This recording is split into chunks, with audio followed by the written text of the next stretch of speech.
Le grand débat avec Francis Laloupeau. Bonsoir à toutes et à tous et bienvenue dans le Grand Débat. Merci d'être avec nous. Le Grand Débat, votre rendez-vous de l'information chez Africa numéro 1. Pour mieux comprendre les grands faits de l'actualité en France, en Afrique et dans le monde, nous sommes ensemble jusqu'à 19h20, heure de Paris. Cette émission étant exceptionnellement enregistrée, nous vous prions d'intervenir, si vous le souhaitez, exclusivement sur notre page Facebook, facebook.com/le Grand Débat. Africa numéro 1, le Grand Débat, Francis Laloupeau. Dans le Grand Débat aujourd'hui, la difficile transition démocratique en Guinée, alors que la Guinée-Conakry s'est engagée officiellement depuis 2005 dans un processus de démocratisation de la vie politique, à l'instar des autres pays d'Afrique de l'Ouest. Comment expliquer que les acteurs politiques ne parviennent pas à tenir la promesse de l'ancrage démocratique dans un pays qui offre aujourd'hui le spectacle d'un affrontement permanent marqué par des violences devenues récurrentes sur la scène politique? Le risque d'une crise majeure est désormais signalé, une situation qui amène à constater que le projet de démocratisation se réduit pour l'heure à son seul énoncé. Comment parvenir à engager une véritable transition démocratique en Guinée? Nous posons une fois encore cette question dans le Grand Débat à l'occasion de la parution d'un ouvrage intitulé « Élections et démocratie locale en Guinée, l'approche heuristique d'une démocratie par le bas », paru aux éditions L'Harmattan. Son auteur, Saïkou Ouma Baldé, est l'un des invités de cette émission et l'émission est réalisée par Hélène Bizio. Le Grand Débat sur Africa numéro 1. Le Grand Débat. Retrouvez également le Grand Débat sur facebook.com/le Grand Débat. Très amicales salutations à tous ceux qui nous écoutent aux quatre coins du monde, en Europe, en Afrique, aux Amériques. Mention spéciale à ceux qui nous écoutent aujourd'hui à Conakry, à Lubumbashi, à Cotonou, à Washington DC ou encore à Douala. Bienvenue à nos nouveaux amis sur Facebook et toujours et encore une pensée forte à nos amis du Burundi et de la RD Congo. Le Grand Débat, analyse, décryptage, coup de gueule, commentaires. Le Grand Débat sur Africa numéro 1. Comment parvenir à engager une véritable transition démocratique en Guinée-Conakry, question que nous posons donc une fois encore dans le Grand Débat à l'occasion de l'apparition d'un ouvrage, de cet ouvrage intitulé « Élections et démocratie locale en Guinée, l'approche heuristique d'une démocratie par le bas » qui vient de paraître aux éditions L'Harmattan. L'auteur de cet ouvrage est avec nous, Saïkou Ouma Baldé. Bonjour. Bonjour. Merci d'être avec nous. Vous êtes directeur du cabinet d'études sociologiques et politiques CER Guinée. Vous êtes enseignant-chercheur à l'université de Somphonia. Vous êtes l'auteur donc de cet ouvrage qui vient de paraître et sur lequel évidemment nous nous appuierons pendant toute cette édition du Grand Débat. Un deuxième invité avec nous, Eric Korkaba. Bonjour. Bonjour, monsieur Francis. Vous êtes avec nous par Internet, par Messenger. Vous êtes journaliste, chef du bureau du site d'information Guinée News à Paris. Merci d'avoir accepté notre invitation. Alors, Saïkou Oumar Baldé, d'abord, vous expliquez à nos auditeurs ce que signifie cette approche heuristique de la question démocratique en Guinée. Que signifie votre méthode de travail, en fait, cette approche justement heuristique? Qu'est-ce que c'est exactement?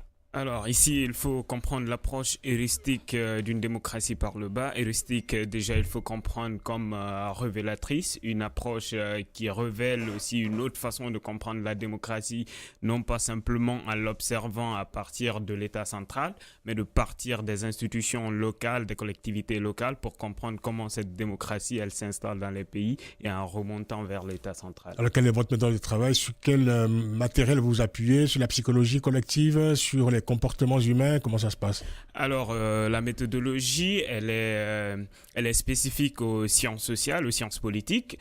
C'est comme toute méthode en sociologie, en sciences politiques, avec une démarche à 3 niveaux.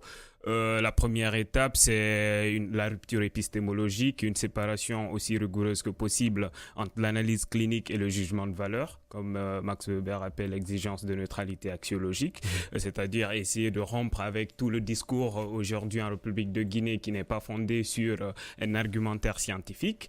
Ensuite, le recours à des méthodes et techniques d'investigation qui sont communes d'ailleurs aux sciences sociales. C'est notamment une méthodologie quantitative et qualitative, surtout qualitative. Alors, pourquoi cet ouvrage maintenant sur la Guinée? Est-ce que c'est lié à l'actualité ou alors je dirais c'est un regard plus profond dans le temps sur ce pays? Depuis 2010, je travaille sur les processus électoraux et les transitions démocratiques en Afrique de l'Ouest et particulièrement sur la Guinée. Ce n'est pas le premier qui parle des élections et de l'administration électorale. Donc, j'ai commencé de travailler sur cet ouvrage il y a une année. Donc, il devait être publié avant l'élection du 4 février dernier, les élections locales. Donc, les élections locales qui ont été reportées, il faut le rappeler plusieurs fois. Hein, voilà. Exactement. Voilà. Il a fallu attendre plusieurs années pour qu'elle soit tenue. Alors, à qui s'adresse ce livre précisément?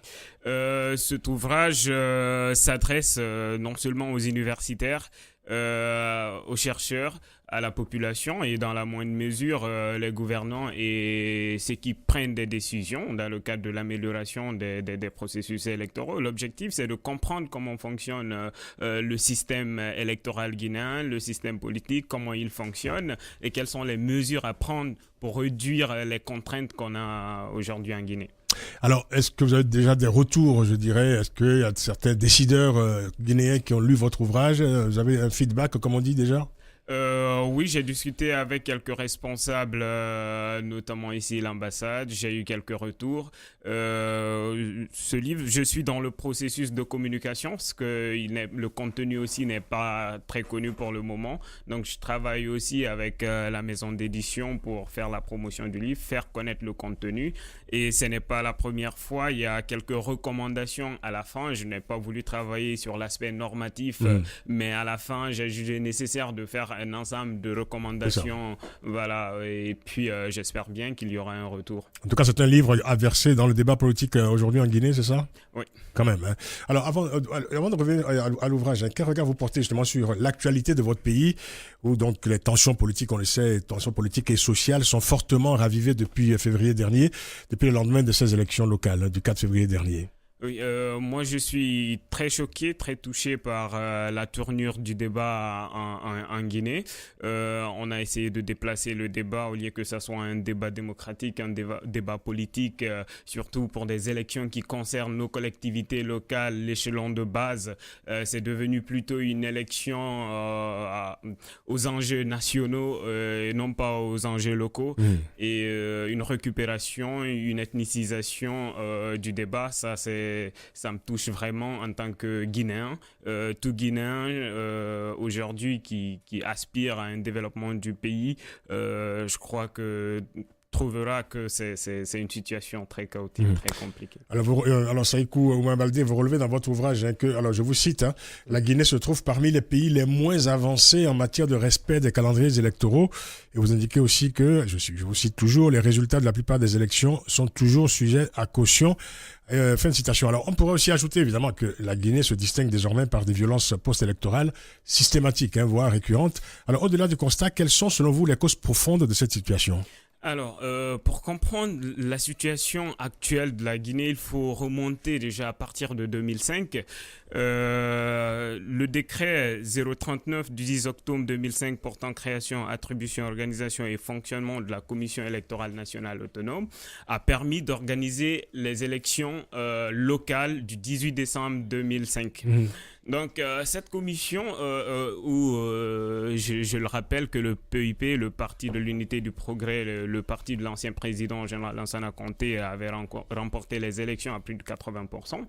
Et à partir de 2006, avec les événements de 2006-2007, on a eu la création, comme on appelle, la nomination d'un premier ministre et des accords qui ont été signés, puisque l'opposition a revendiqué à ce qu'il y ait une institution qui est indépendante du gouvernement dans le cadre de l'organisation des élections comme une condition pour participer aux élections. Donc le 29 octobre 2007, on a trouvé un accord sur la création d'une commission électorale nationale. La fameuse CENI. La CENI actuelle, une composition tripartite, c'est-à-dire des représentants de la mouvance de l'opposition et de la société civile, et de l'administration. C'est ça. Alors, vous voulez continuer peut-être? Oui, alors, parce que votre livre porte essentiellement sur les enjeux des élections locales. Alors, pour vous, ce sont ces élections sont pour vous les plus importantes dans la vie de la nation, celles qui suscitent en quelque sorte la plus forte implication citoyenne. Pourquoi avoir insisté plus précisément sur ces élections locales? On dit souvent que l'élection présidentielle est la mère des élections. Vous considérez en fait que aujourd'hui, pour un pays en voie de démocratisation, en fait, qui est une démocratie en devenir en quelque sorte, où il y a en tout cas un processus de démocratisation officielle, les élections locales sont le socle de la démocratie. Oui, effectivement, parce que c'est le niveau où le citoyen peut s'exprimer, le niveau où le citoyen peut participer au débat, où il peut apporter quelque chose. Parce que si on essaie aujourd'hui de comprendre, par exemple, le gouvernement guinéen à travers l'action publique menée par l'État, on se rend compte qu'au niveau local, il y a beaucoup de contraintes, parce qu'il n'y a pas de réception vis-à-vis de la population. Mais c'est une population qui a envie de participer. Aujourd'hui, on voit, c'est désolant, mais la qualité du débat sur les réseaux sociaux, par exemple sur Facebook et autres, dans mon ouvrage, j'ai traité notamment sur les réseaux sociaux. C'est la première fois d'ailleurs où j'ai voulu voir comment est-ce que les gens participent en Guinée à travers les réseaux sociaux. Donc ça montre aussi la volonté des citoyens de participer. Donc à mon avis, on devait tout mettre en œuvre pour que ces élections-là, des élections locales, les élections de base, le niveau le plus bas de l'échelon, qu'on puisse transmettre le pouvoir, parce que même la définition même de la décentralisation, c'est un mode d'organisation de l'administration qui consiste à transférer le pouvoir des autorités centrales vers les collectivités locales. C'est ça. Donc il faut vraiment transmettre ce pouvoir-là, les donner plus de pouvoir, les éduquer surtout pour qu'il y ait une qualité. C'est à travers cela qu'on pourra évaluer la qualité de la démocratie en Guinée. Et c'est aussi, ça passe par les élections, la crédibilité des élections. C'est tout cela qui constitue cette transition. On va écouter Eric Korkaba, qui est avec nous, journaliste donc, et chef du bureau du site d'information Guinée News à Paris. Eric Korkaba, vous êtes avec nous? Eric? Oui, allô, oui, je suis avec vous. Voilà, vous avez écouté Saïkou Ouma Baldé, donc qui considère lui, voilà, que ces élections locales sont le socle de la démocratie, en tout cas des processus de démocratisation dans votre pays, la Guinée, comme ailleurs peut-être. Est-ce que ça explique au fond, je dirais, les causes profondes de ce report systématique de ces élections? Il a fallu attendre plusieurs années pour qu'elles soient enfin tenues le 4 février dernier, avec évidemment les résultats que l'on sait et les conséquences que l'on sait aujourd'hui, c'est-à-dire finalement la tenue de ces élections du 4 février dernier n'a pas pour autant apaisé le climat politique. Au contraire, cela a ravivé de nouvelles tensions. En effet, pour moi, pour remonter un peu, pour expliquer, disons, cette crise politique guinéenne, surtout la crise dans le processus démocratique de la Guinée, il faut remonter un peu plus loin que 2005. D'accord. Et, il faut se dire que la Guinée, depuis déjà, on a toujours eu des présidents autoproclamés. On parle du président Sékou Touré, on le dit à tort ou à raison, qu'il est le père de l'indépendance, mais il y a eu déjà un combat, il était en fait dans un camp face à un autre pour le choix de l'indépendance en Guinée. Et c'est quelque chose qui a été très mal négocié tout de suite dès le départ. Et donc tout de suite, et voilà, nous avons en face des personnes qui voudraient faire à l'instar de la Côte d'Ivoire, attendre d'être en pleine maturité et pour amorcer ce processus d'indépendance. Ensuite, il y a eu Lansana Conté après. Après, il y a eu Lansana Conté qui s'est Et vous considérez qu'il était autoproclamé, d'accord? Il s'est autoproclamé libérateur en fait de l'économie guinéenne, le père, disons, du multipartisme, avec tout ce que nous avons connu comme conséquence. D'abord des élections bafouées en 2011, le retour d'Alpha Condé dans la scène politique guinéenne, et puis après l'organisation des premières élections communales qui ont été émaillées d'incidents, il faut le dire, parce que d'abord, pour vous dire, le report ne date pas de 2005. D'abord, le CMR... Alors juste pour revenir sur votre assertion, parce que vous avez dit, voilà, la Guinée n'a connu que des présidents autoproclamés depuis l'indépendance. Bon, Alpha Condé n'est pas un président autoproclamé, il est l'émanation d'une élection. Non, je vous explique un peu pourquoi les racines du mal guinéen, quoi. Et donc, en 2000... disons, les premières élections, d'abord, je reviens à Lansana Conté. Quand il est arrivé, il a libéré les prisonniers. En fait, ils sont venus avec comme un comité militaire de redressement national. Donc, du coup, qui était censé organiser des élections. Ils ont reporté jusqu'en 91 pour organiser les premières élections communales pour la première fois en Guinée. Et donc, on est passé du CMRN pour le CTRN, comité transitoire. Et ensuite, on savait ce qui s'est passé en 93. 2013. Les élections ont été plusieurs fois reportées avant de statuer sur une date. Et c'est la même chose. Donc, mais qu'est-ce qui change ici? Ce sont les hommes, ce sont les leaders politiques, les responsables, mais l'architecture est là, la nomenclature est déjà là. C'est-à-dire, nous avions une approche très, quand même, un peu compliquée et paradoxale de ce qui était censé être ici une démarche dans le processus démocratique des pays africains qui veulent vraiment amorcer ce grand pas, quoi. Donc, à mon avis, le problème est beaucoup plus structurel. C'est pas que de 2005, en fait. On va revenir aux élections locales tout à l'heure. Restez avec nous, Eric. Saïkou Ouma Baldé, dans votre livre, vous abordez la question du comportement des électeurs face au vote. Comment pouvez-vous décrire, vous avez une démarche scientifique, la psychologie de l'électeur guinéen face à ces rendez-vous électoraux, notamment les locales? Ok, juste excusez-moi de préciser à Monsieur Korka que je parle de 2005 dans le cadre de la transition locale. C'est ça. Je reviens pas, ça remonte à plus que ça.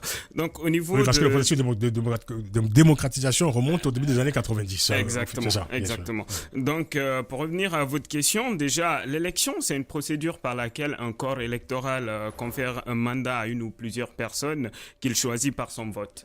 Donc, moi, je suis parti sur l'hypothèse, et si la population guinéenne aujourd'hui mettait tout de côté et essayait de comprendre les programmes, les projets de société des différents partis politiques avant de faire un choix pour le vote. Donc, et je me suis rendu compte qu'il y a plusieurs contraintes à ce niveau.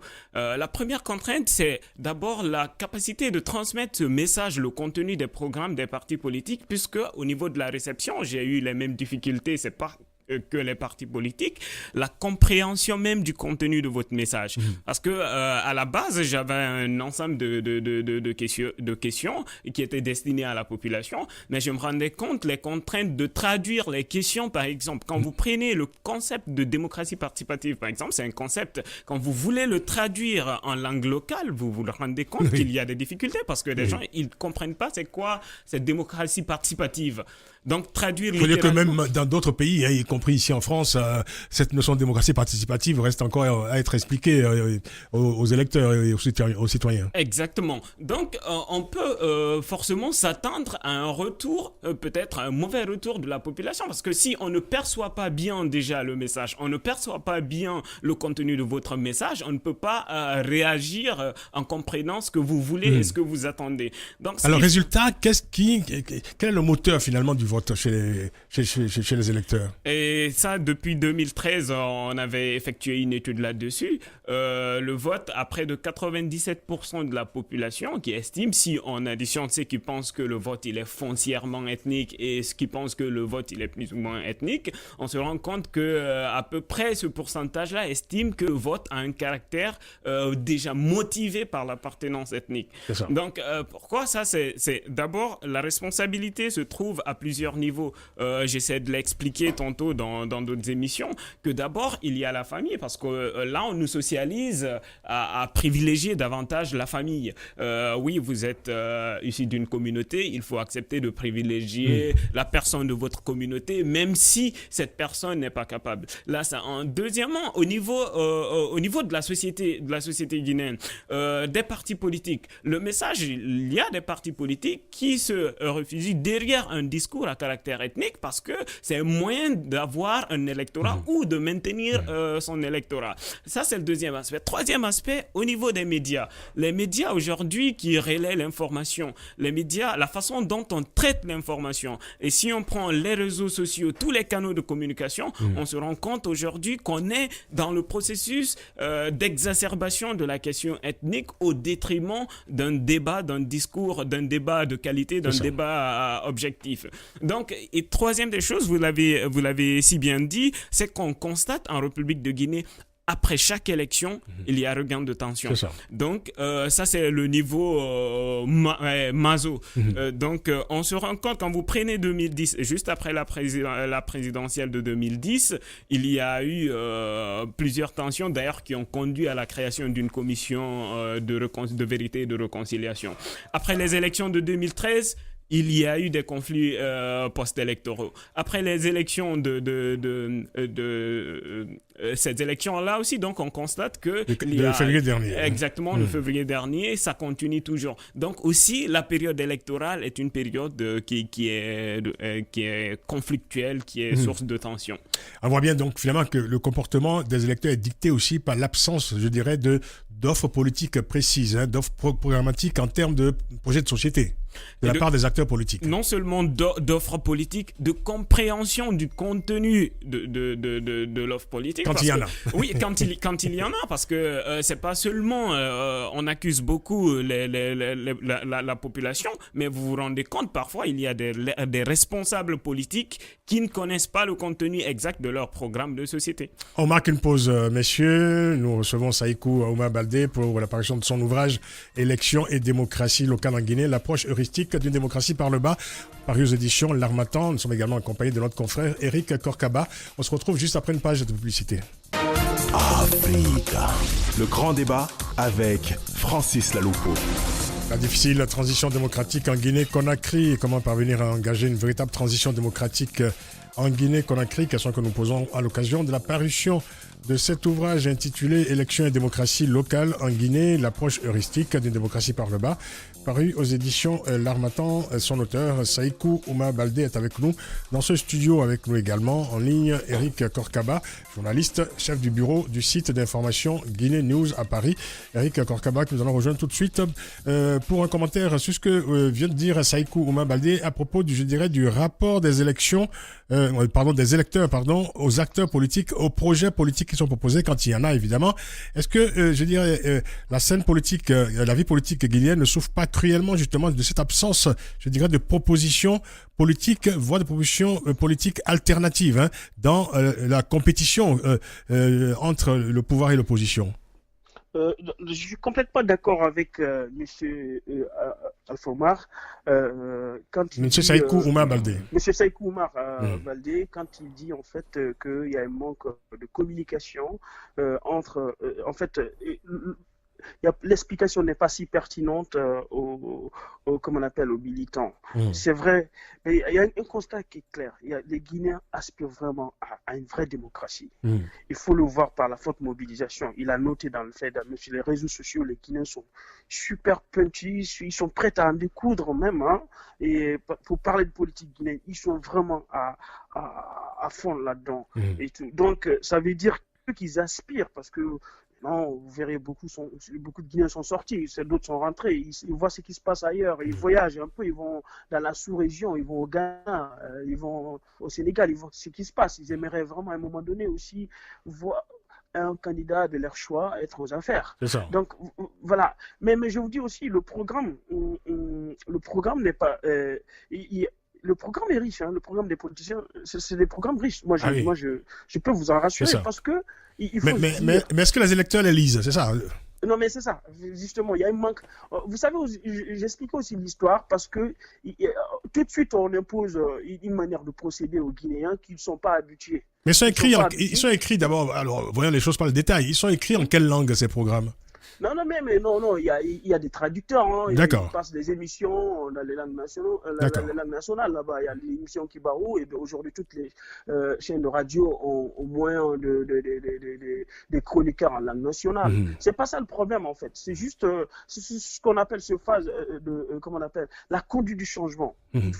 Le Guinéen manque ça. C'est-à-dire, on ne peut pas imposer tout de suite une manière de procéder à un peuple qui a été marqué par des stigmates d'une dictature, de Sékou Touré, et puis de le laisser aller de Lansana Conté. Tout de suite, on veut les imposer, on veut les exposer au débat. Non, il y a toujours les démons du passé qui reviennent. Et donc, c'est pourquoi le langage ici doit être vraiment...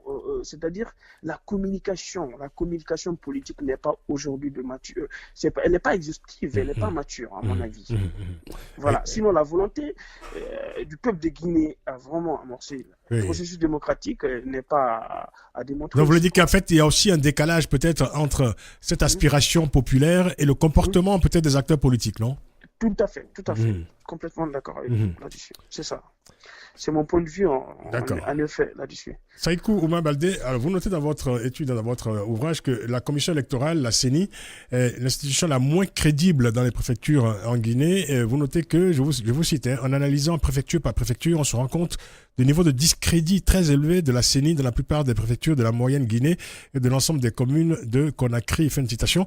Comment vous expliquez cela? Parce qu'on sait quand même que cette CENI est composée de représentants de toutes les composantes politiques et aussi de la société civile. Comment se fait-il que cette CENI devient aussi le réceptacle de toutes les contestations, je dirais le lieu, en tout cas l'espace de toutes les conflictualités post-électorales?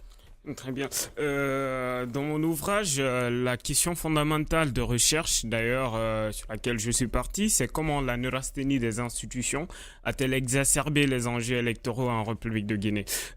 Quand on prend les vicissitudes électorales qui ont émaillé la Commission électorale nationale indépendante depuis sa création, jusqu'à nos jours, avec le changement de président, parfois la violation même des textes qui régissent le fonctionnement de cette commission électorale indépendante, on se rend compte combien de fois cette institution a souffert, d'où le terme de neurasthénie institutionnelle, donc une fatigue institutionnelle. Donc aujourd'hui, la commission électorale nationale indépendante, lors de sa création, c'est une commission qui répondait aux besoins de 2007, puisqu'il y avait le PUP qui dominait largement le paysage politique. L'idée, c'était de créer un équilibre entre le parti au pouvoir et les partis de l'opposition. Donc on espérait que avec 10 représentants de la mouvance présidentielle, 10 représentants des partis politiques de l'opposition, on allait pouvoir créer un équilibre. Mais ce qu'on oublie, on est dans une commission composée de 25 membres et j'ai posé la question, comment la Guinée est parvenue à une politisation de la commission électorale nationale indépendante sur la base de l'équilibre, je mets équilibre entre guillemets, sur la base de l'équilibre des forces politiques. Donc politiser la commission électorale, c'est aussi le résultat d'un processus, puisque les partis de l'opposition n'avaient plus confiance au gouvernement. Ils disent, écoutez, nous, on ne va pas aller à une élection qui est organisée par le gouvernement. Donc, on préfère suivre ces élections. Donc, l'article 2, d'ailleurs, du Code électoral dispose clairement que la CENI est l'organe qui est chargé d'organiser toutes les élections en République de Guinée, mais qu'elle est techniquement assistée par le ministère en charge de l'administration du territoire. Donc, il peut y avoir une pression du ministère sur cette CENI, c'est ça? Et là, ce n'est pas défini clairement, puisque la nature technique, c'est à la CENI de définir cette nature technique. Mais là, c'est une question de confiance, parce que finalement, je veux dire que c'est un procès d'intention qu'on fait aussi au ministre, puisque il n'y a pas de preuves tangibles du fait que le ministère exerce des pressions sur cette CENI, qui est paritairement composée, évidemment, des représentants de l'opposition et du pouvoir. Donc, on peut partir du principe logique que l'opposition comme le pouvoir sont comptables des élections, sont partie prenante des élections. Si vous me permettez, j'arrive parce que c'est un processus pour faire comprendre pourquoi ce discrédit aujourd'hui. Donc, avec la politisation donc, de la Commission électorale nationale indépendante, on a déplacé le débat des partis politiques, la lutte des partis politiques, ce n'est plus sur la scène publique, c'est devenu à l'intérieur de cette institution. Donc, cette institution qu'on appelle indépendante a perdu son indépendance à partir du moment où les partis politiques, au lieu de défendre l'intérêt supérieur de la nation et organiser des élections de façon claire, il y a eu lutte entre partis politiques au sein de l'institution.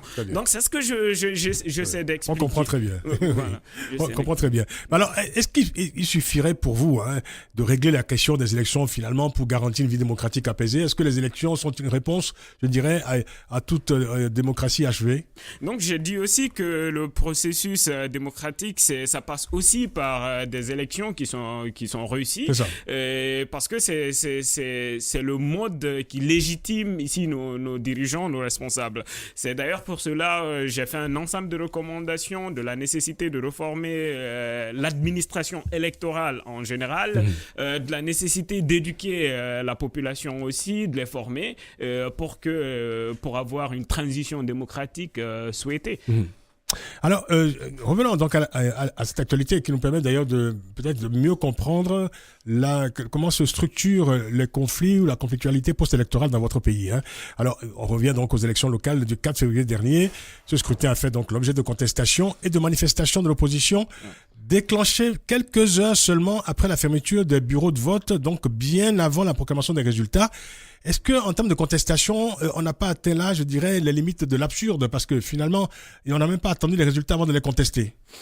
Justement, parce que quand vous regardez comment les élections sont organisées, moi j'ai toujours dit qu'on a besoin de dépolitiser la commission. Encore, je reviens sur cette commission électorale, parce que c'est l'institution qui organise les élections. Non seulement elle les organise, elle les supervise et elle proclame les résultats. Donc, quand vous avez une commission électorale qui n'est pas suffisamment prête, qui n'est pas formée, parce qu'on parle d'indépendance, on n'a ni indépendance technique, ni indépendance financière. Pas d'indépendance technique parce que nous ne sommes pas à même d'établir un fichier électoral qui vient de la Guinée. On est obligé de chercher. Mais tout ça, les acteurs politiques le savent avant d'aller aux élections. Les partis le savent quand même avant d'y aller. Mais bien sûr, pourquoi ils y vont quand même? Mais puisque c'est les partis politiques même qui sont à l'intérieur de la CENI. Ce sont les partis politiques qui organisent les élections. Expliquez aux auditeurs comment on peut aller à des élections quand on connaît a priori, je dirais, les insuffisances pour ensuite les contester systématiquement. Donc du coup, j'en viens. Quand vous voyez comment le processus électoral, ça part de la détermination du cadre juridique à la publication des résultats, en passant par les opérations d'enrôlement, des opérations de vérification des listes, des opérations de publication et de vote et de centralisation. Donc quand vous voyez, par exemple, je prends juste un exemple, des défis techniques. Le kit du bureau de vote est composé de 39 articles. Dans chaque bureau de vote, on doit avoir 39 articles dans le kit. Et il y a des bureaux de vote où il manque soit la liste des électeurs votant par procuration, soit la feuille de dépouillement où on doit avoir 2 feuilles, soit la fiche de calcul des suffrages exprimés, soit la fiche des résultats ou la fiche de présence des délégués. Et ça, c'est une violation du code électoral. Oui. Donc, vous voyez, c'est tous ces facteurs-là, quand vous voyez votre vote, quand vous voyez il y a des irrégularités, des incompétences, donc ça laisse des suspicions. Mais là, qui profite finalement de toutes ces failles? Parce qu'on se dit, avec toutes ces insuffisances, toutes ces carences, en tout cas, toutes ces failles d'un processus, on pourrait tout simplement invalider les élections une fois que tout ça a été constaté. Reste à savoir si la CENI, c'est à la CENI d'essayer de faire des vérifications. Moi, je trouve que le contentieux, le conflit actuel qui se trouve en Guinée, la CENI a une très grande part de responsabilité là-dessus, puisque ce sont des hommes qui sont au sein de cette institution-là, qui ont prêté serment d'organiser des élections crédibles. Et puisque dans l'ancien code électoral qui a été mis à jour, l'article 162 disposait clairement, c'est l'article 148 dans le nouveau code électoral, qui dispose clairement que la commission électorale nationale indépendante, au vu des procès-verbaux, si elle constate qu'il y a des irrégularités substantielles, peut annuler le vote. Donc c'est la loi qui confère ce pouvoir à la commission électorale nationale indépendante. Alors concrètement, je vous prends juste un exemple avant de terminer. Avant de nous fournir l'exemple, avant de l'énoncer, on va marquer une pause. On doit marquer une pause tout de suite pour la publicité. On revient dans 2 minutes et vous allez pouvoir reprendre votre propos. Et on écoutera également, bien sûr, le commentaire de notre confrère Eric Korkaba qui est en ligne avec nous. À tout de suite. Africa. Le grand débat avec Francis Laloupo. Nous sommes ensemble jusqu'à 19h20, c'est l'horaire d'été. Et dans cette édition de Grand Débat, une question, comment parvenir à engager une véritable transition démocratique en Guinée-Conakry, question que nous posons à notre invité Saïkou Oumar Baldé-Ba à l'occasion de l'apparition de son ouvrage intitulé Élections et démocratie locale en Guinée, l'approche heuristique d'une démocratie par le bas, qui vient de paraître aux éditions L'Harmattan. Et un deuxième invité dans cette édition, Eric Korkaba, journaliste, chef du bureau du site d'information Guinée News à Paris. Alors, vous allez donc reprendre votre propos, mon cher Saïkou Oumar Baldé. Vous nous venez de donner un exemple très précis dans cette configuration très particulière de la commission électorale en Guinée. Alors justement, je prenais un exemple par rapport à la transmission des procès-verbaux. Après le vote, le procès-verbal signé est mis dans une enveloppe sécurisée, spécialement éditée pour ce sens, dans ce sens. Donc ces enveloppes sécurisées là, ce qu'on appelle les scellés, sont remontés dans les commissions administratives de centralisation du vote et à la CENI. Il se fait qu'il y a des représentants de la CENI au niveau local, par exemple les SSP, les commissions électorales sous-préfectorales indépendantes, qui ne connaissent pas comment est-ce que ça se passe. Donc, du coup, on retrouve des procès-verbaux dans des enveloppes A4. C'est un procès-verbal qui n'est pas sécurisé et qu'on ne doit pas compiler. Donc, il appartient à la CENI de mettre des procès-verbaux comme ça, de les annuler tout simplement, parce que c'est la loi qui le stipule. On va demander à Eric Konkaba ce qu'il a pensé. Konkaba, comment la commission électorale, qui au départ devait donc garantir, je dirais, la qualité des élections en Guinée-Conakry, est devenu donc cet espace, en tout cas un des territoires où s'exprime la conflictualité post-électorale ou électorale tout court dans votre pays. Alors, je veux vous dire, je suis complètement d'accord avec M. Baldé quand il dit qu'ils sont la CENI en fait est à la base de tous ces problèmes, de toute cette violence post-électorale que nous rencontrons. Parce que ces gens-là, ils sont outillés financièrement, je vous le dis, pour l'organisation de ces simples élections communales. Ils ont eu 45 millions de dollars comme budget d'organisation. On ne peut pas se dire de nos jours qu'on peine à sortir des résultats issus des urnes 2 mois après. Jusqu'à présent, on n'a pas les vrais résultats. Vous vous rendez compte? Il y a une volonté manifeste. Mais tous les partis politiques ne sont-ils pas responsables de cet état de fait? Non, on ne peut pas accuser. Là, je suis pas d'accord. Et ce sont eux qui envoient des représentants à la CENI quand même. Non, mais c'est pas grave. On traite de questions politiques au sein de la CENI. Donc, on a besoin forcément de politiciens aussi qui pourront même valider certaines démarches de cette commission. Mais vu le résultat, on peut dire qu'ils sont fortement défaillants quand même. Non, mais excusez-moi, moi je vous dis leur problème, c'est un problème de façade. Ils s'enrichissent, même les représentants de la CENI, les représentants de l'opposition au sein de la CENI. Ils s'enrichissent, ils n'ont aucun sentiment. C'est des gens, le retard de la Guinée ne les interpelle pas, ils sont tous riches aujourd'hui. Ils sont tous riches, ils s'en foutent de ce qui se passe après. Là, on va rapidement identifier le coupable. C'est vrai que le coupable facile, ce sont les politiciens, mais non.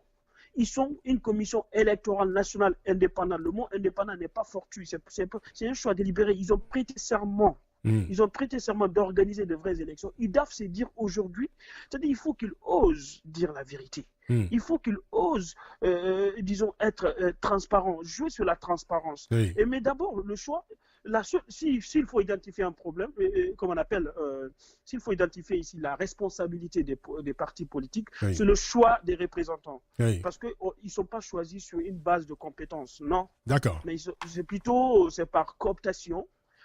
Ils sont pas choisis sur une base de compétences, mais ils sont quand même chargés d'exécuter des tâches qui sont aussi techniques. Oui, justement, il n'y a personne. Mais j'ai eu à discuter avec un commissaire de la CENI, parce que moi, je viens d'une formation technique, et je l'ai demandé, on parle de doublons, mais alors comment est-ce que vous expliquez ces doublons? Mais il ne sait même pas c'est quoi une explication technique d'un doublon. Et ce monsieur, c'est quelqu'un qui s'est battu beaucoup à l'époque. Jeu dynamique de la société civile. Et vous vous rendez compte, mais il ne sait pas comment expliquer un doublon, il ne sait pas c'est quoi une redondance, un doublon dans une base de données.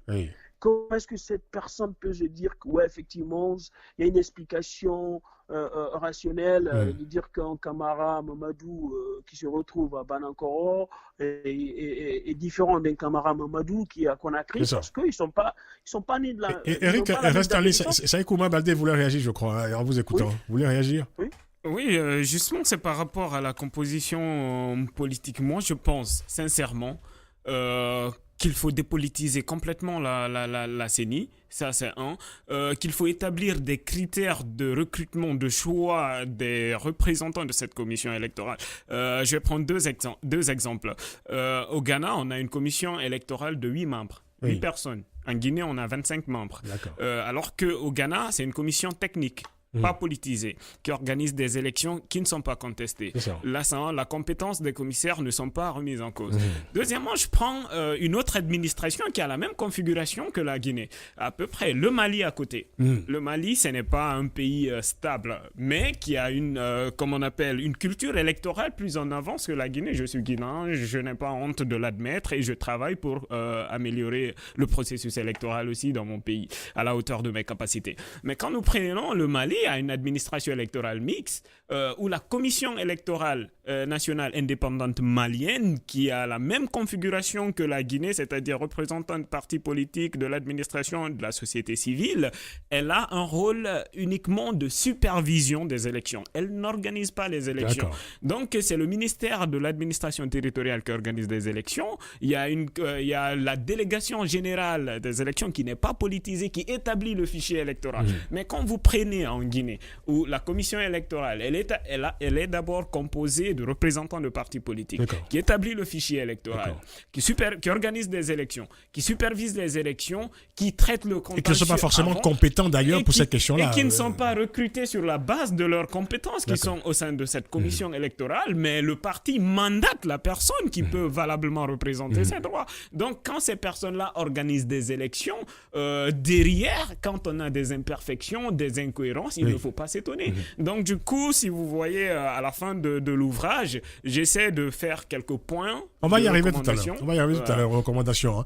Alors, je voulais revenir donc à tous ces conflits depuis 2011. La Guinée vit au rythme des confrontations entre pouvoir et opposition. Et plus précisément d'ailleurs entre deux grands partis que sont le RPG au pouvoir et l'UFDG, tête de file de l'opposition. Est-ce que vous pensez, alors je pose la question à Saïkou Ouma Baldé, mais je vais également la poser à Eric Korkaba. Saïkou Ouma Baldé, est-ce que vous pensez que les leaders politiques de ces formations sont réellement porteurs du projet de démocratisation dans votre pays? Est-ce qu'ils incarnent réellement ce qu'on appelait en 2011 d'ailleurs, le tournant démocratique en Guinée?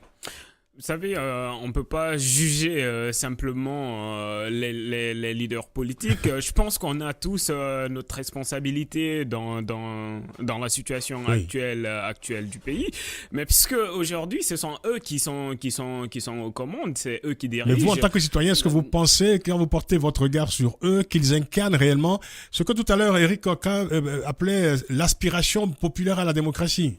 L'aspiration, je crois que la population est beaucoup dessus par rapport à l'issue de la transition. C'est pas seulement la population, même les partenaires internationaux aujourd'hui sont dessus. Si vous prenez 2010, je prends juste un chiffre, l'Union européenne par exemple a mis à peu près 15 millions d'euros dans les élections pour essayer, pas pour avoir un résultat comme on l'a aujourd'hui, c'était pour améliorer le processus électoral, plus de démocratisation. Non seulement la population est dessus, et les partenaires de la Guinée aussi sont dessus dans le cadre de l'organisation de ces élections, dans le cadre de la transition démocratique, dans le cadre du respect des libertés et droits des populations.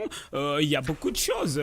Et puisque, comment on appelle, en tant que citoyen, je m'exprime, je prends juste un exemple. Quand on dit que le débat, c'est entre les Peulh et les Malinké, quand vous prenez un citoyen de Sigiri, il n'est pas plus développé qu'un citoyen de Pita. C'est un peu... Donc, il y a une déception. Donc, il y a une déception de la part de l'ensemble... Alors, je pose la même question à Eric Korkaba. Est-ce que cette classe politique post-Sékou Touré, post-Lansana Conté, incarne, selon vous, cette aspiration populaire à la démocratie?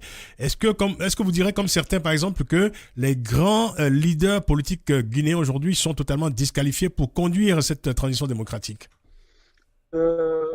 Bon, disqualifiés, je n'irai pas jusque-là. Est-ce qu'ils ont failli? Je vous pose la question autrement. Voilà, force est de reconnaître quand même qu'il y a une vraie rupture. Je vous disais la dernière fois qu'il y a déjà il y avait un déficit de confiance, mais là nous sommes à une phase de rupture de confiance entre la population et les leaders politiques. Aujourd'hui, c'est pourquoi facilement tout de suite on renvoie dos à dos M. Alpha Condé et M. Cellou Dalein Diallo. Mais je vous dis, le mal se trouve ailleurs, c'est-à-dire on a commencé déjà à trouver la solution, notamment en indexant la CENI comme étant la grande responsable de tout ce qui se passe à ce moment. Mais est-ce que la CENI n'est pas, à vous écouter, finalement l'arbre qui cache la forêt de toute une faillite de la classe politique? Non, effectivement, parce que d'ailleurs, c'est ce qui explique le livre de Monsieur Valdé. C'est dire pourquoi nous sommes là. C'est parce que les élections ne sont pas organisées, très bien organisées en Guinée. Parce que après ces élections, vous rentrez dans les quartiers, notamment les quartiers de Bambeto, l'axe Bambeto, des quartiers dits chauds, super chauds. Non, pas du tout. Vous partez hors période électorale, Oui. tout se passe très bien. Ils vivent en harmonie, ils prennent les mêmes voitures pour aller travailler ensemble. Le covoiturage, c'est bien ancien, c'est bien ancien en Guinée que Blablacar. Donc c'est pour vous dire. Donc alors revenons à la classe politique. Est-ce que aujourd'hui encore les Guinéens font confiance à cette classe politique pour conduire, pas du tout. Je veux dire que pour réaliser l'espérance démocratique? Non, pas du tout. Vous voyez, pas du tout. Mais sauf qu'en fait, c'est-à-dire, il n'y a que ces leaders politiques qui profitent ici de l'alphabétisme à grande échelle de la population guinéenne. Et, il faut le dire. Et les réseaux sociaux aussi facilitent un peu, disons, à propager des discours de haine. Et ce qui fait que tout de suite, soit il y a du repli identitaire ou bien de la victimisation ou de la stigmatisation à outrance. Mais c'est force de reconnaître que les gens sont fatigués. Ils sont fatigués, mais vous voyez, généralement, Alpha Condé prétend être bon, il est vu à tort ou à raison comme étant le leader malinké. Oui. Le Dalin est vu à tort ou à raison comme étant le leader des Peuls. Oui. Mais les Peuls et les malinqués ne sont pas forcément, les malinqués ne sont pas forcément dans de bonnes situations. Et ce n'est pas parce que c'est le Dalin prétend défendre les Peuls ou je l'accuse pas. Peut-être il est vu comme étant le leader des Peuls, que quand il arrivera au pouvoir, qu'il va changer la situation des Peuls. D'ailleurs, les gens sont amnésiques. Quand ce monsieur était Premier ministre, ses grandes réalisations, il les a exécutées ailleurs, en Haute-Guinée, en Basse-Guinée. Enfin, les a fait, oui. Il a travaillé pour la Guinée, quoi. C'est ce que vous dites. Oui, il a travaillé pour la Guinée, en fait. Mais comme on est bien amorcé, voir le pays en morceaux, souvent dans des situations comme ça, c'est pourquoi je tiens à le préciser. Mais il n'a pas fait des grandes réalisations dans le Fouta. Vous voyez? Très bien. Eric, restez avec nous. On va devoir marquer une pause pour écouter le Flash Info de 19h. Flash Info préparé et présenté par Salah Eddine Gakou dans quelques instants. Et nous allons revenir pour la dernière partie de cette édition du Grand Débat consacrée à la difficile transition démocratique en Guinée avec donc Saïkou Ouma Baldé qui vient... Saïkou Ouma Baldé, qui vient de publier donc cet ouvrage qui est un peu, je dirais, le socle de cette édition, et Eric Korkaba, notre confrère. À tout de suite, à tout à l'heure. Africa, le grand débat avec Francis Laloupo. Question au cœur de ce grand débat, comment parvenir à engager une véritable transition démocratique en Guinée-Conakry? Quels sont les freins à ce processus de démocratisation? Nous en parlons à l'occasion de la parution de l'ouvrage Élections et démocratie locale en Guinée, l'approche heuristique d'une démocratie par le bas, paru récemment chez L'Harmattan. Son auteur Saïkou Ouma Baldé. Un autre invité dans ce grand débat, dans cette édition, Eric Korkaba, journaliste, chef du bureau du site d'information Guinée News à Paris. Alors messieurs, je commence avec vous, Saïkou Ouma Baldé. On a parlé beaucoup de confiance, de rupture de confiance. Est-ce qu'il est encore possible de restaurer la confiance entre les grands acteurs actuels de la scène politique guinéenne et parvenir à construire une démocratie relativement apaisée dans votre pays? Parce que votre travail finalement tend vers cela, c'est-à-dire instaurer, je dirais, au cours des prochaines années, une démocratie apaisée dans ce pays, comme cela se passe notamment au Ghana, par exemple, en Afrique de l'Ouest, aussi dans des pays comme le Bénin, par exemple, et puis on peut en citer évidemment quelques exemples comme ça, puisque la démocratie est devenue, je dirais, une sorte de critère de convergence politique aujourd'hui en Afrique de l'Ouest. Exactement. Moi, je garde encore espoir. Je sais que au-delà de tous ces conflits, de ces contestations-là, il y a encore des acteurs qui ont envie de faire bouger les choses, que les choses changent au niveau de cette administration, parce que c'est elle quand même qui confie le pouvoir à travers la gestion des élections. C'est pour cela j'ai fait un ensemble de recommandations destinées à la commission électorale, à l'administration électorale pour promouvoir son autonomie. La première recommandation, c'était la mise en valeur du principe de responsabilité de l'administration. Ça veut dire tout simplement que, puisque cette commission est chargée d'organiser des élections, elle a la responsabilité de rendre compte au peuple. Ensuite, la réforme en profondeur du cadre D'autant qu'il juridique. n'y a pas de mécanisme de sanction finalement à l'encontre de la CENI en cas de, je dirais, de faute avérée de cette CENI. S'il y a un règlement intérieur Il y a un de la règlement CENI, intérieur. qu'on Mais doit personne n'a jamais respecter. sanctionné. Et le problème, c'est que quand vous prenez 2010 par exemple, l'ensemble des textes ont été piétinés. Parce que entre le premier et le deuxième tour le premier tour de l'élection présidentielle en 2010 a eu lieu le 27 juin. Et le deuxième tour 6 mois après. Or que le code électoral dispose que c'est 14 jours après le premier tour. Là, c'est un deuxièmement pour la publication des résultats. Le code électoral dispose clairement que c'est 72 heures. Et là aussi, il y a eu plusieurs interprétations. Et autre phénomène qui a marqué d'ailleurs la violation des textes de l'institution, c'était la nomination du général Sangaré à la tête de la Commission électorale nationale indépendante. Une personnalité, j'ai beaucoup de respect pour le général, mais qui est malienne. Comment est-ce qu'on peut nommer une personne? Il faut dire que votre pays était dans une forte crise à l'époque.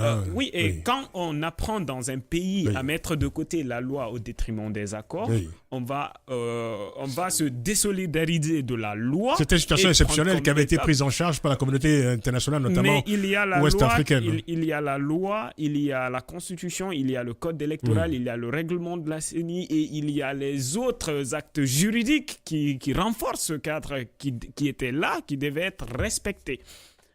De toute façon, pour l'instant, vous êtes en train de travailler, je dirais tous les Guinéens, à la normalisation de la vie politique dans votre pays. On ne veut pas dire aujourd'hui que cette situation soit réellement normale, si je puis dire entre guillemets quand même. Hein. Et parmi les pistes que vous proposez d'ailleurs dans votre ouvrage, vous en appelez aussi je vous cite, à la nécessité de réussir une transition locale pour, écrivez-vous, assurer un engagement citoyen responsable, notamment par le renforcement de l'éducation civique et politique à la base. Alors, comment on fait concrètement? Je veux dire, quand on parle d'éducation civique à la base, quand on parle de pédagogie en direction des populations, comment on inscrit tout cela dans l'agenda des décideurs nationaux? Et la formation des citoyens sur les dispositifs de participation politique, par exemple, moi je pointe 3 acteurs. Le premier, c'est l'État. L'État, non pas comme le définiraient les juristes, un territoire, un pouvoir politique et une population, mais l'État en tant qu'entreprise politique de caractère institutionnel. Il appartient à l'État d'établir ou de développer des politiques publiques dans le cadre de l'éducation et de la formation de la population. Parce que quand vous prenez dans cet ouvrage, je montre que 63% déjà de la population ne sait pas la différence entre centralisation et décentralisation. Ah bah oui. Donc là, c'est un problème. Deuxième facteur, la société civile. La société civile, c'est le domaine de la vie sociale active.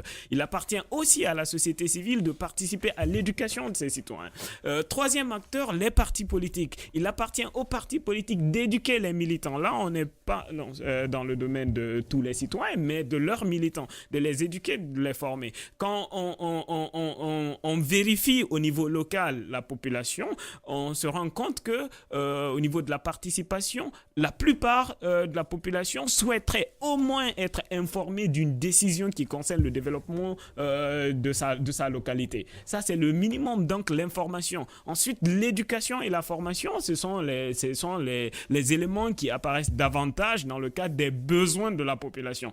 Donc, pour que la population puisse participer de façon qualitative, il faut que ces populations-là, au moins, aient le même niveau de compréhension de la notion de démocratie que les autres acteurs qui, à longueur de journée, ne parlent que de démocratie, de politique, de république, de pouvoir, de transition, d'élection, alors que... Comment inscrire cela dans les priorités du gouvernement, par exemple? Exactement. C'est ça. Oui.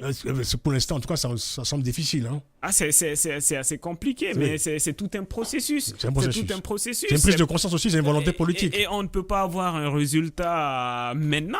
Seulement, il faut poser les actes commencer dès maintenant. Exactement. Il n'est jamais trop tard de faire du sérieux si on a besoin de vraiment faire du sérieux. Donc, au moment où on se rend compte qu'on est en retard, il faut poser les premiers actes pour améliorer la situation. Saïkou Ouma Baldé, est-ce que la décentralisation garantit réellement un renforcement de la démocratie locale, comme vous dites, hein, ou de la démocratie participative, hein, parce que bon, on a vu dans plusieurs pays des politiques de décentralisation qui ont été engagées, qui n'ont pas produit évidemment les effets qui ont été annoncés, en tout cas escomptés. Hein.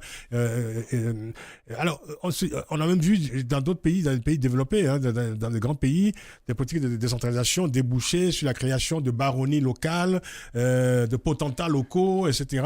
Et ça n'a pas forcément contribué au renforcement de cette démocratie locale à la base, hein, que vous appelez de vos voeux. Vous savez, il y a deux aspirations théoriques qui se dégagent dans la compréhension des paramètres démocratiques au niveau local.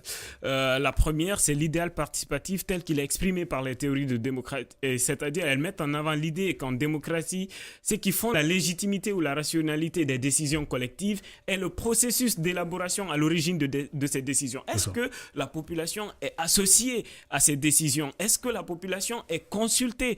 Et la deuxième théorie, c'est la théorie critique, parce que c'est ce qui fait bouger aussi les lignes. Et malheureusement, en Guinée, on ne peut appliquer ni l'une ni l'autre parce que ça n'a pas été théorisé. Et la première difficulté que j'ai eue, c'est la volonté de rompre avec la théorie occidentale pour comprendre le processus démocratique à la base en Guinée. Parce qu'il n'y a pas de référence théorique pour comprendre cette population à la base. Donc, deuxièmement, il n'y a pas d'approche critique. D'où la nécessité d'aller plus loin dans l'ouvrage et montrer la volonté de travailler sur une approche méthodologique spécifique à la compréhension des paramètres démocratiques locaux en Guinée. Donc,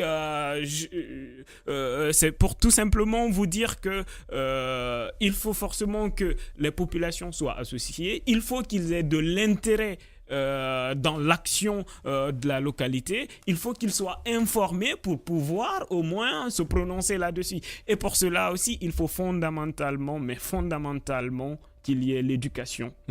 De ces populations. C'est ce que l'on entend depuis tout à l'heure, hein, vous écoutez évidemment, c'est l'éducation qui est évidemment à la base de toute chose. Est-ce que finalement, Saïkou Ouma Baldé, en vous écoutant, on se pose cette question, est-ce que les acteurs politiques guinéens n'ont pas finalement, au cours des dernières années, il faut même remonter, je dirais, avant 2010, est-ce qu'ils n'ont pas privilégié les luttes politiciennes, je dirais, au détriment de la refondation de l'État? Et quand vous prenez, par exemple, en 97, la loi d'orientation sur l'éducation, dans son article 2 qui définissait que l'éducation vise à élever le niveau intellectuel de la population, à former des hommes et des femmes libres capables de créer les conditions d'un épanouissement qui est favorable au développement du pays. En 97, on avait érigé l'éducation comme une priorité nationale.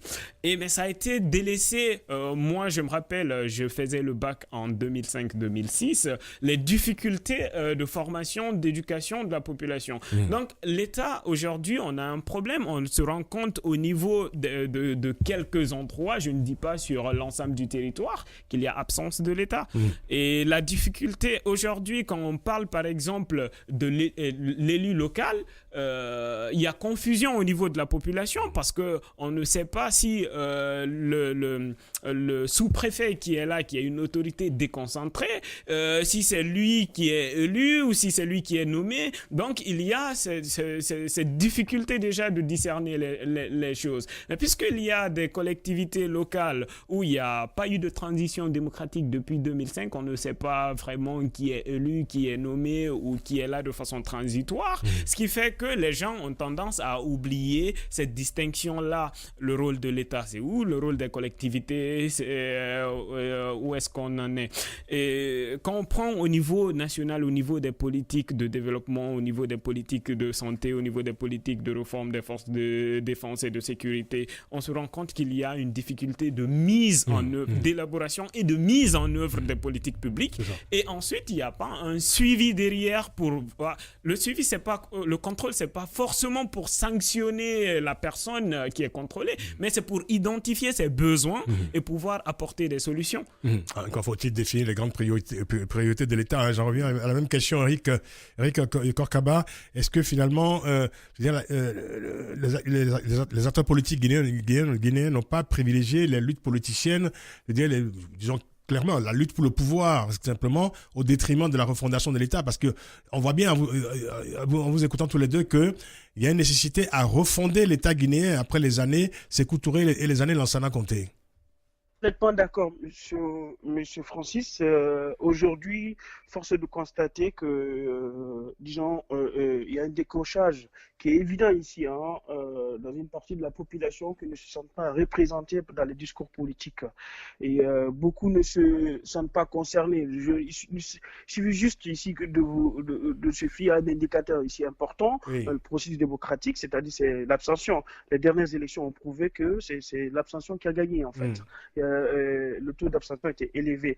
Et comme le vote étant ici le vecteur démocratique, il faudrait vraiment outiller ce vecteur. C'est-à-dire il faudrait que nous dépassons ces conflits d'intérêts, parce que ce que j'appelle ça comme ça, qu'on essaie de se focaliser ici pour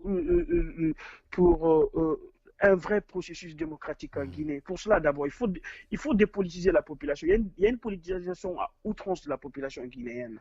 Et donc, même ceux qui ne se sentent pas concernés, même ceux qui ne savent rien dire, s'intéressent. Mais alors, quel est le sujet favori? Ils vont parler de l'ethnocentrisme, de l'ethnicisation de la population. On en parle beaucoup, oui. Et cette question comment dire, les questions ethniques sont aussi fortement instrumentalisées par les partis politiques. Tout à fait. Vous l'avez dit. Il n'y a rien à dire. Vous savez, si l'État est absent, l'État dans le sens défini par M. Baldé, l'État est absent. Et donc, si ce sont les leaders politiques qui viennent leur parler, ils vont dire décidément, ils ne vous aiment pas. C'est pourquoi, et tout le monde. Et puis, il y a une historique quand même de la Guinée. Il y a une existence. Il y a une tension existante qui n'a jamais été trouvée. Donc, il faut trouver une réponse à l'impunité. À l'impunité. Je disais à des amis que la plus grande réforme en Guinée, c'est la réforme de l'appareil judiciaire. Parce que tout repose là. Si les commissaires de la CENI se permettent de faire n'importe quoi, ils ont 45 millions de dollars, ils peinent à organiser des élections, alors qu'on a vu qu'avec des billes, Yaya Jammeh a réussi à organiser des élections où il a perdu quand même. Hein. Donc ça veut dire que tout dépend de la volonté. Et puis une dose de citoyenneté. Et il faut à un moment donné que nous nous focalisions ici sur les fondamentaux. Et ces fondamentaux, c'est quoi? C'est comment mettre en place la Guinée dans le grand concert des nations. Donc, il faut dépolitiser la population et promouvoir ici un débat politique responsable et puis mettre les politiciens face à leurs responsabilités. Tout à fait. Et donc, voilà, c'est-à-dire et puis aussi, ce qu'il a dit, ce que Baldé a dit, il a tout à fait raison, il faut au moins une phase de conduite de changement. On ne peut pas imposer de la politique malgré leurs aspirations de masse. Et il faudrait un discours, il faudrait un enseignement, il faudrait des notions de citoyenneté. Et sur ce coup, le ministre des Droits de l'Homme, bien quoi qu'il n'est pas trop considéré dans ce pays, fait œuvre dans ce sens pour, disons... Il ne peut pas agir tout seul non plus. Il faut qu'il agisse au sein d'une architecture globale. Hein. On en revient justement, on va conclure avec ça sur je dirais, cette refondation de l'État, Saïkou Oumar Baldé, parce que refonder l'État, c'est aussi redéfinir les relations de l'État avec les citoyens.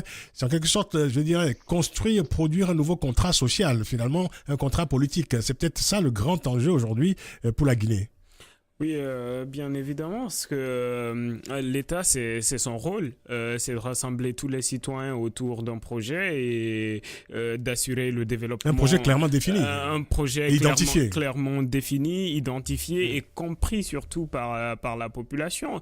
Je reviens sur l'assertion de Croate qui disait que la nation se nourrit des meilleures substances de l'histoire plutôt que de ses vicissitudes et que les résidus sont toujours destructifs dans ce sens qu'ils attissent les rancœurs. Et l'essence d'une nation est que tous les individus aient beaucoup de choses en commun et qu'ils aient oublié plein de choses. C'est comme ça qu'on pourra construire la nation guinéenne et c'est comme ça qu'on pourra développer le pays. Eric Korkaba, un commentaire en guise de conclusion? En guise de conclusion, je dirais en fait que j'appelle moi les citoyens guinéens, quand j'appelle appeler les citoyens guinéens, c'est de transcender ces clivages ethnico-politiques et de se dire que ça se passe ailleurs. Pourquoi pas chez nous en Guinée?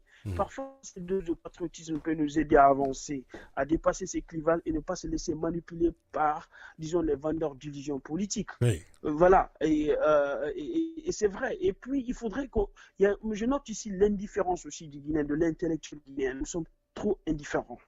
Nous sommes trop indifférents. Vous remarquez. Là, vous avez en face de vous un intellectuel, hein, Saïkou Ouma Baldé. Oui, effectivement, mais bon, il a osé, lui. Il a osé dénoncer le fait. Honnêtement, je vous dis de revoir juste mes publications sur ma page Facebook. Je disais même pas 2 jours que le problème de la Guinée, c'est à l'heure actuelle, c'est la CENI. Elle est irresponsable avec un budget, elle n'arrive pas à organiser et comme conséquence, nous avons 4 morts et des dégâts matériels considérables. Ça, mais tout de suite, on va identifier Seloudal comme source de problème ou bien Alpha Condé comme source de problème. Mais non, ce sont les cadres guinéens qui doivent aussi sur ça un peu, qui doivent faire preuve de citoyenneté et c'est dire que la population, elle est là, cette population ensuite, elle ne demande pas trop. Elle ne demande pas trop, elle est résiliente. Elle a supporté la crise Ebola. Elle est restée résiliente. Elle a supporté toutes ces crises politiques. Elle a été résiliente. Elle se bat comme elle peut. Et vous voyez, des jeunes comme M. Baldé, c'est des jeunes chefs Medman qui se sont construits eux-mêmes. Et donc, cette population guinéenne, aujourd'hui, a besoin de ces politiques. Mais vous vous rendez compte, ils sont tous issus du même système. Que ce soit M. Seloudal Diallo ou M. Alpha Condé, on a compris bien qu'il a été opposant depuis 40 ans, mais finalement, il n'avait que des amis qui ont servi l'État. Peut-être qu'il avait des agents, je ne sais pas trop, infiltrés. Hein? Merci. Donc voilà. Oui, allez-y, je ne vais pas vous couper comme ça. Une phrase. donc voilà, justement, c'est pour vous dire que aujourd'hui, il faudrait qu'il y ait un sursaut de la population. Un sursaut de la population. Très bien. On va rester là-dessus. Merci beaucoup, Eric Korkaba, journaliste, chef du bureau du site d'information Guinée News à Paris. Saïkou Ouma Baldé, merci d'être venu. Merci. Je rappelle, vous êtes directeur du cabinet d'études sociologiques et politiques CER Guinée. Vous êtes enseignant-chercheur à l'université de Sanfonia. Et vous avez publié cet ouvrage, Élections et démocratie locale en Guinée, l'approche heuristique d'une démocratie par le bas, paru donc aux éditions L'Harmattan et qu'il faut lire absolument. Merci à toute l'équipe du Grand Débat. L'émission a été réalisée par Hélène Bizio. Bonne soirée à toutes et à tous à l'écoute d'Africa numéro 1. N'oubliez pas, prenez grand soin de la beauté des choses. Essayez en tout cas. Le Grand Débat avec Francis Laloupeau, c'est également sur africa1.com.